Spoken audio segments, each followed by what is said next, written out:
Motif pesulap merah membongkar trik perdukunan untuk mengedukasi masyarakat awam mulai dipertanyakan. Masa lalu Marcel Radival si pesulap merah juga mulai dibongkar oleh teman lamanya. Benarkah saat belajar ilmu hipnotis, pesulap merah sikut-sikutan dengan teman seperguruannya? Ada apa dengan rumah tangga pesulap merah yang terkesan ditutupi dari publik? Mengapa Marcel Radival seolah pantang diwawancarai bersama istrinya? Jika masa lalu pesulap merah menyisakan misteri, bagaimana dengan keseharian Rara Pawang Hujan? Benarkah sejak usia 9 tahun, Rara sudah disiapkan oleh keluarga keraton untuk menjadi pawang hujan? Sebelum mengetahui jawabannya, izinkan saya Maria Andromeda pamit undur diri dari hadapan Anda. Saksikan terus Barista, berita artis ternama setiap Sabtu dan Minggu hanya di RCTI.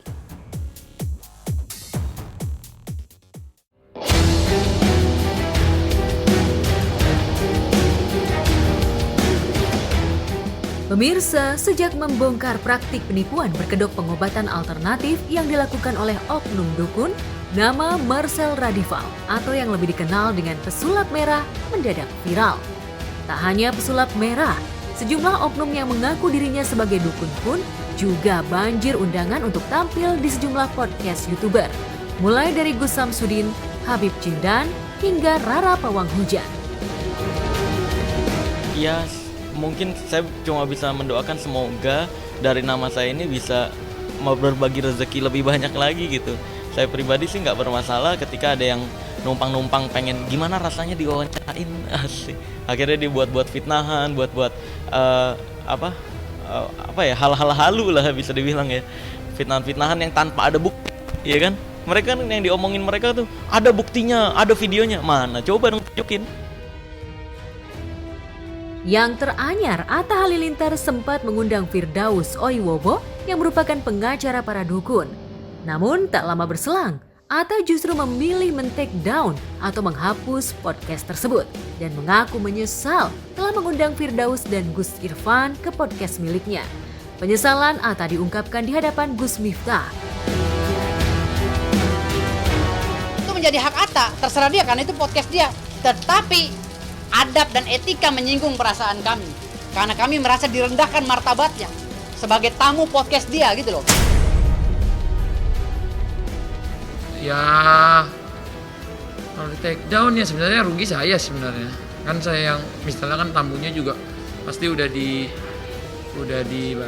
istilahnya kan ada duitnya juga gitu. Kalau di take down mestinya yang punya podcast yang rugi gitu.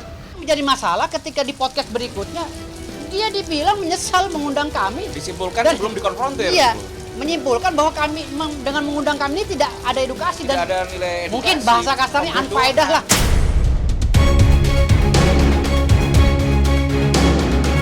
Tak terima dengan ulah Atta yang seolah dengan semena-mena men-take down video tersebut, Firdaus memilih melaporkan Atta ke polisi. Lantas, apa tanggapan Atta perihal dirinya yang dilaporkan ke polisi oleh Firdaus? Ya, alhamdulillah laporan hari ini diterima oleh Polres Jakarta Selatan terkait dugaan pelanggaran Undang-Undang ITE pasal 27 ayat 3 junto pasal 4. Isinya mengenai fitnah dan penghinaan di media sosial. Ya, yang kami laporkan Atta Halilintar dan Gus Miftah. Jadi yang kami laporkan atas podcast penghinaan yang mengatakan bahwa istri dukun itu jelek dan merongos.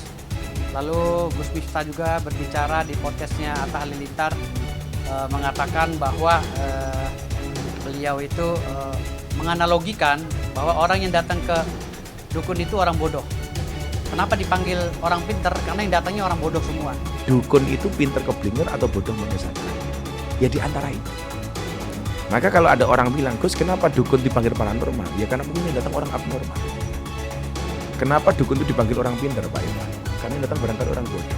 Kalau mereka punya dalil, saya juga punya dalil. Mereka punya dalil, saya juga punya dalil. Ini bukan urusan dukun lagi loh, dapur orang. Istri orang dihina sedemikian rupa oleh Gus Miftah sebagai pendakwah. Ini udah berat. Apalagi Gus Miftah tidak menyatakan oknum ya. situ. Ya, perseteruan pesulap merah dengan sejumlah dukun dan pakar metafisika membuat sejumlah dukun dan pakar metafisika terpecah belah. Di sisi lain, ada yang mendukung pesulap merah. Namun di sisi lain, ada juga yang meminta pesulap merah minta maaf di depan publik jika tidak ingin dipolisikan. Kemarin aktor Sandy Tumiwa sebagai Duta Persatuan Silat Debus Banten mengultimatum pesulap merah agar meminta maaf kepada warga Banten. Pasalnya, debus yang merupakan warisan budaya leluhur terkesan disebut trik sulap dan menggunakan kekuatan magis dalam atraksinya. Hati-hatilah dalam berstatement, hati-hatilah menjaga perkataan, pakailah literasi dan tata bahasa yang tepat. Karena kan namanya public figure itu benar-benar harus bisa menjaga sikap, menjaga ucapan, menjaga tata bahasa. Sampai akhirnya kan merujuk sampai ke tentang seni budaya dari Debus Banten yang adalah notabene warisan para wali, terutama dari Sultan Maulana Hasanuddin. Nah ini yang sangat menyedihkan hati kita karena ini kan ikonnya Banten, ikon Nusantara juga.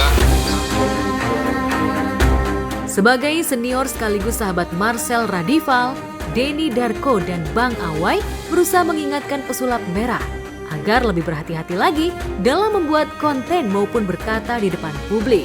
Karena sekarang ucapan pesulap merah bisa mempengaruhi banyak orang.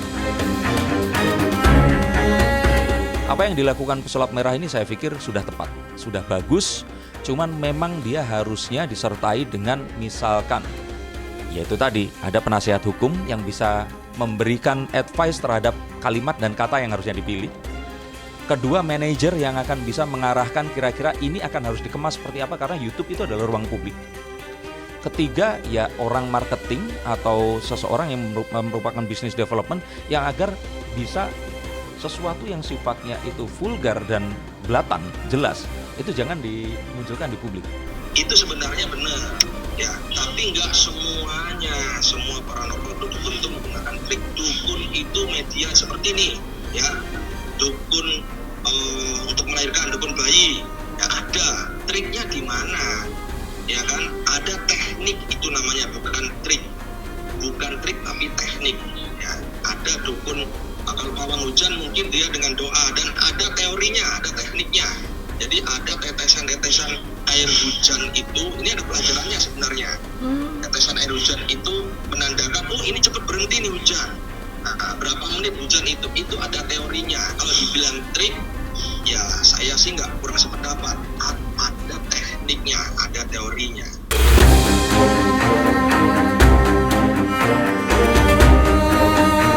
Berbeda dengan Denny, Eyang Ratih menganggap pesulap merah tak punya kode etik dalam menekuni profesinya. Tanpa bermaksud merendahkan pengetahuan Marcel, Eyang Ratih meminta Marcel belajar lebih banyak tentang budaya dan warisan leluhur sebelum mengucapkan statement di depan publik. Pasalnya banyak dukun yang melakukan pekerjaannya sesuai dengan tradisi budaya Nusantara, khususnya Jawa dan Bali, seperti puasa, tapa brata, dan merapalkan mantra yang diturunkan turun-temurun. Kalau digebiar dukun, Eyang ini juga dukun, ya. Dan Eyang seorang praktisi kejawen. Eyang tidak pernah pakai sulap atau trik. Eyang pakainya puasa, tirakat, ya, dan mantra. Kalau dibilang nggak percaya dengan ilmu kebal, bagaimana dengan peleyaan yang ada di Bali? Eyang orang Bali. Peleyaan itu dibaca dan dipelajari dengan lontar, Mbak. Kita kalau mau belajar peleyaan, itu masang pejaten, masang sesaji. Kalau orang-orang semacam Eyang belajar sebegitu, langsung bisa masuk. Dan ini sudah bolak-balik diseminarkan. Bahkan orang bule yang datang ke Bali, ke Indonesia. Kalau mau wawasan tinggi, belajar lebih banyak lagi.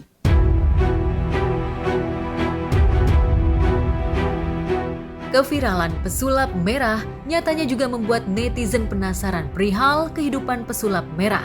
Firdaus mengungkap jika sosok pesulap merah pernah belajar ilmu perdukunan.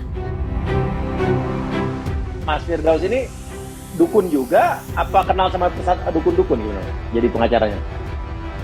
Jadi saya ini sebenarnya dengan Pesulap Merah atau Marcel Radival beberapa tahun lalu satu perguruan dukunnya. Jadi Pesulap Merah itu sejak dulu dia bergaul dengan lingkungan dukun, termasuk bapak angkatnya satu dengan saya, keluarga angkatnya lah. Keras dia itu, sampai nggak mau mengucapkan oknum aja. Pada saat itu kami pada waktu pertama kali kita laporan, kita minta pada dia, tolong dong dia ucapin oknum aja, kami cabut laporannya. Nggak mau juga. Dia merasa benar, dia tetap berdalih bahwa dukun itu cabul dan penipu, udah itu aja. Yang dimaksud cabul dan penipu kami nggak tahu siapa gitu loh. Namun di balik keviralan Marshall dan para dukun, ada yang menuding jika perseteruan Marshall alias Pesulap Merah dengan Gus Samsudin hanyalah settingan belaka demi menuai popularitas. Banyak pihak-pihak yang mulai masuk akhirnya menjadi membias berita tersebut gitu. Dan dalam hal ini Bang Awe juga sebagai guru daripada Pesulap Merah ya menurut saya gitu ya. Saya mau sampaikan ke semua, selama ini saya nggak pernah ngaku-ngaku ya, tapi yang ada adalah dia yang mengakui gitu ya, dan saya punya buktinya ya dari obrolan chat dan lainnya nanti ya. Nah, itu yang pertama.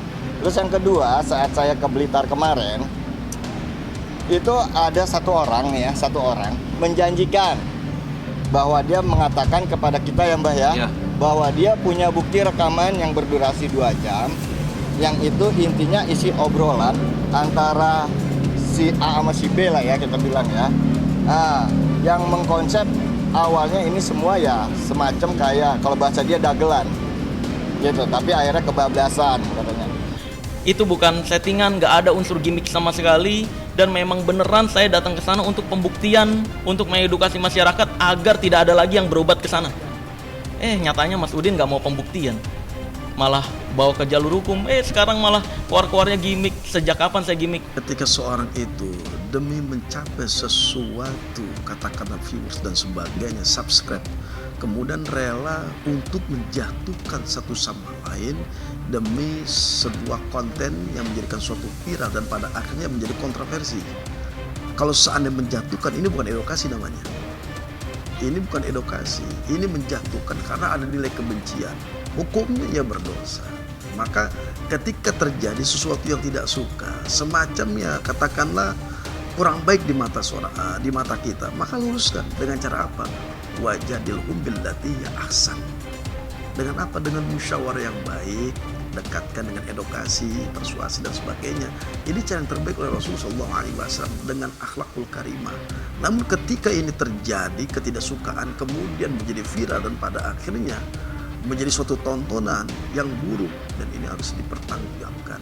Saya sangat mendukung kepada Pesulap Merah untuk meluruskan sesuatu yang kurang lurus, akan tapi dengan cara yang baik.